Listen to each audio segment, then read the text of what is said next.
Riza Nadia Danita, NPM 1816051015 dari kelas reguler A.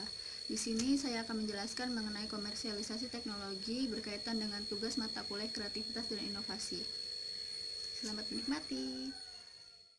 Jadi, komersialisasi teknologi itu merupakan gabungan dari dua kata, yaitu komersialisasi dan teknologi, di mana komersialisasi merupakan program atau kegiatan untuk meningkatkan nilai atau mengurangi biaya pada produk baru atau jasa. Sedangkan dalam KBBI, teknologi merupakan metode ilmiah untuk mencapai tujuan praktis dalam suatu ilmu pengetahuan terapan.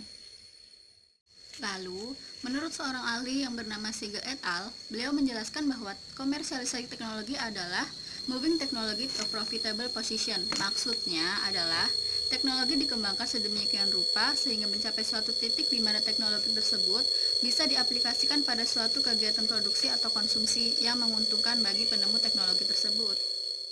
Nah, menurut pendapat saya pribadi, komersialisasi teknologi itu hadir sebagai wujud dari jawaban atas permasalahan-permasalahan yang hadir pada setiap kehidupan seseorang. Jadi, seseorang menciptakan komersialisasi teknologi itu atas dasar permasalahan-permasalahan yang terjadi pada kehidupan sehari-hari, lalu menciptakan sebuah peluang untuk dimanfaatkan menjadi nilai guna atau keuntungan. Selanjutnya, di sini saya akan menjelaskan komersialisasi teknologi pada sebuah perusahaan di Indonesia, yaitu Kimia Farma. Seperti yang kita tahu bahwa Kimia Farma merupakan BUMN farmasi terbesar di Indonesia yang sudah berdiri sejak tahun 1817. Sebagai perusahaan farmasi terbesar di Indonesia, sudah pasti Kimia Farma sudah sering melakukan komersialisasi teknologi.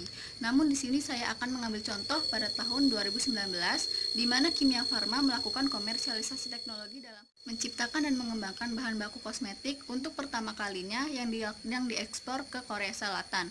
Padahal sebagaimana kita tahu bahwa Korea Selatan merupakan kiblat dari kosmetik di dunia, lalu Indonesia mampu mengekspor bahan baku kosmetiknya ke negara tersebut.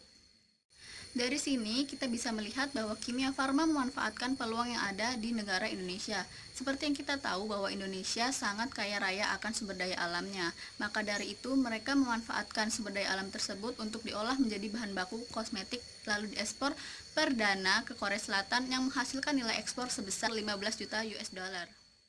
Jadi, kesimpulannya di sini, dalam melakukan komersialisasi teknologi sebagai perusahaan, kita harus mengetahui apa kreativitas dan inovasi yang dimiliki oleh perusahaan tersebut. Karena kunci dari komersialisasi teknologi adalah kreativitas dan inovasi.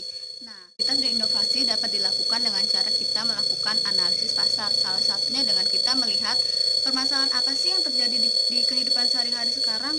Lalu dari situ, dari permasalahan-permasalahan yang ada, kita dapat membuka suatu peluang untuk dijadikan keuntungan atau nilai guna bagi perusahaan tersebut. Nah, jadi sekarang udah paham kan gimana cara melakukan komersialisasi teknologi? Untuk itu, saya rasa cukup. Terima kasih. Wassalamualaikum warahmatullahi wabarakatuh.